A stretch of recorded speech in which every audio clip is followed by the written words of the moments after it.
Um, it is interesting to watch it from afar, how things are unfolding. Um, for instance, if we're looking at the fact that people are receiving 100% endorsement, it gives you an idea that gradually people are getting used to the political system and are also warming themselves up to understand the political process so as to protect and defend it at all times. So that is one aspect. Another aspect of it is that people are now also assessing the nominees as they've been, appointed by the president. They are doing all manner of assessments, and the ones that do not, sound very convincing to them, they are rejecting them. For me, that is one sure way by which we can firm this democracy.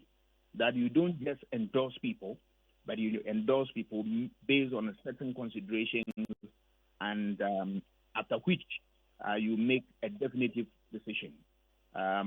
We have seen ugly sights or ugly spectacles on some of them, some areas where it is difficult for us to understand a society where people who supporters believe that because their preferred candidates were not selected, they've gone on rampage, destroying public property and causing harm and all that.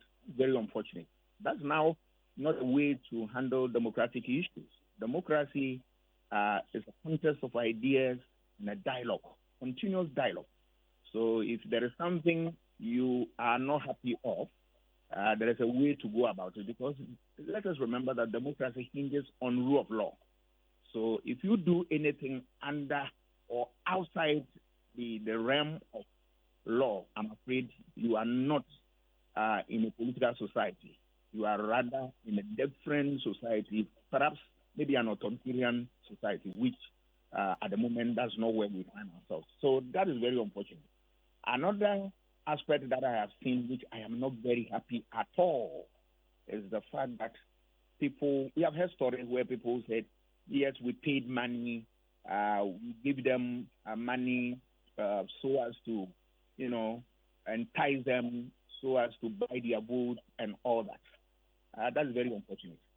If we reduce democracy to the scale of votes, then I'm afraid we are endangering this country's democracy. And I believe that authorities are taking note of these things and want to correct in no time. How do we correct this?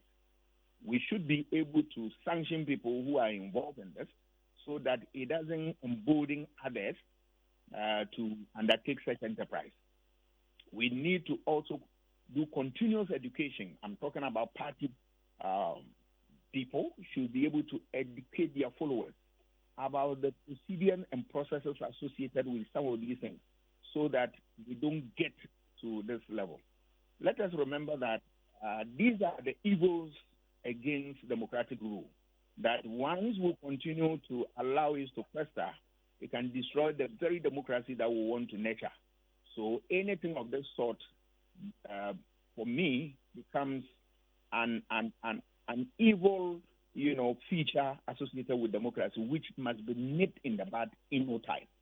I think this are my few preliminary statement that I want to make as far as the issues are concerned. But for these people who have agitated, Doc Asante, what would you say the motivation is? Because here we are told that, listen, broad consultations were done and the president has nominated this person. Why would people agitate and go to the extent of destroying property? Sometimes I'm sure it's due to maybe people promise them that, yes, when I get a nod, I'll do ABC for you, and they are appointed by the nomination of the president. And this is one of the things that we need to guard against. So continuous education will raise some of these things so that you tell people that, look, it is not a do or die affair. If you really want to serve your party, It doesn't matter when you are at the forefront or you are occupying a certain political office before you can serve your party. You can also serve your party from various levels. So this is just one of them. If we continue to give such education and let it be part and parcel of the political society, I'm sure people will imbibe these ethos and live according to them. Would you also agree with people, Doc, who say, for example, that it is out of the absence of jobs, hunger is what is committing or pushing some of these supporters of these parties to engage in such activities or behavior? There is no doubt about that poverty is also a factor that drives this issue. There is no doubt about that. But the issue is that you can't hide behind the issue of poverty and do something against the rules of the game. That the law will not spare you. What they should know is that if you give something as bribe to somebody, you are guilty as the person who receives it. They should not lose sight of this fact. So when you want to build a society, you need to take into consideration rules that govern it. You are not just a member of the party, but you are a member who is ready to accept rules that govern the party so as to be able to defend and support it and nurture it. You see, this democracy, even though we've gone through a lot of elections and all that, we are still in the process of firming it. So these are the things that erode some of the gains that we have in a democracy, that we want people to do away with such practices.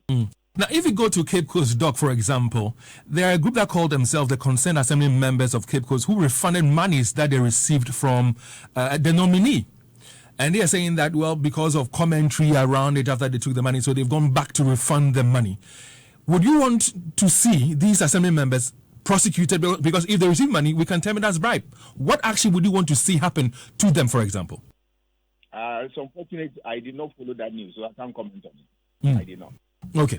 Again, talking about this bribery issue, I spoke to an MC, Doc, who mentioned to me that these assembly members, before they would have to come and vote, they would have to come by transportation, and sometimes you have to refresh them. So they put it all together as some money and give it to them. Would you say that is okay to do? You see, we can pretend to be doing the right thing. Meanwhile, what we are doing are the very things that undermine the very democracy we want to protect and nurture at all times. We should not deceive ourselves into believing that. Yes.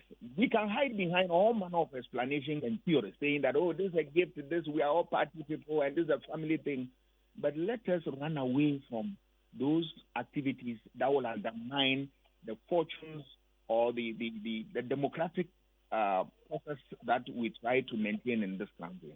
I am for democracy through and through. It doesn't matter the difficulties associated with democracy. But I believe that the best or even the worst form of a democracy cannot be equated to the best military regime. I'm not old enough. I'm not that old, but at least I've lived in this country under two military regimes, and I know what I'm talking about. I don't want to go to that era. And for that matter, we are saying that let us support this democracy to lead. Because it has a lot of potential for us. The dividends that will come out when we develop this democracy will be massive. So for me, I believe that let all of us put our wheels onto the shoulder, our shoulders onto the wheel, and then do the needful to support and protect this democracy. So that things of this nature, we stand up against them, we talk against them, and then we make sure that they are eradicated from our society. That is the way to go. And indeed, as that is the way to go, you made mention of the fact that we need to learn lessons from all that has transpired or is ongoing still, and that the law will not spare people who go contrary to it. We know people have destroyed property. Some people have attacked people. In all this, how well have the police played their role? It's a difficult question for me to answer because you and I know that because of political influence, it is a fact. We can't run away from it. That the police are not able to stamp out the authority on some of these things, especially when they are dealing with the ruling parties. The police becomes what? Technically incapable of doing so. You arrest somebody and the call comes to you that the gentleman in your custody, release him and thanks for your cooperation. What do you want a poor police officer to do? But this is the conversation that we have to take it at another level, where we allow the head of state. The Constitution allows the head of state to appoint superiors of the police institution and other, military institutions. But the conversation is that let us look at the way that we can give such appointment to other independent people to perform, so as the police will be extremely, free to do their work. There are a lot of difficulties associated with the work of police. We must be honest with that. But because there are a lot of political interferences, the quarters that these things come from are many, and sometimes they overwhelm the police that they are not able to live up to expectations. It is a fact. So what would it take for us to fix the problem? Hold on, please. Another fact is also that sometimes police too have their own weakness, which is not born out of any political interference and all that. And that weakness, they also must be able to correct and deal with this. When we are able to get the two right, I think we will be able to get the basics right for some of these things to sit well in our society. So what would it take for us to get this? I mean, what you have just enumerated, what would it take for us to get it done? Yes, I have already said that we need to look at a situation where the conversation must start on issues about we getting some of the powers of the head of state given to other independent persons or bodies to perform. One way is to look at things from that perspective. Another way is also, or one example we can look at is the issue of election of MMDCs. You recall that the president gave us opportunity that, yes, I have this power, but I want to see them to society.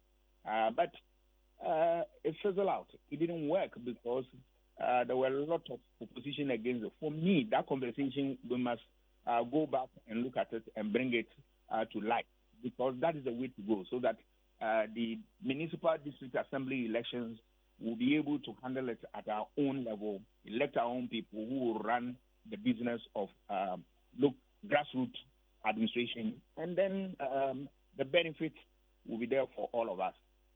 We should also be emboldened to speak about these issues all the time without censoring ourselves. And we should also do well to give continuity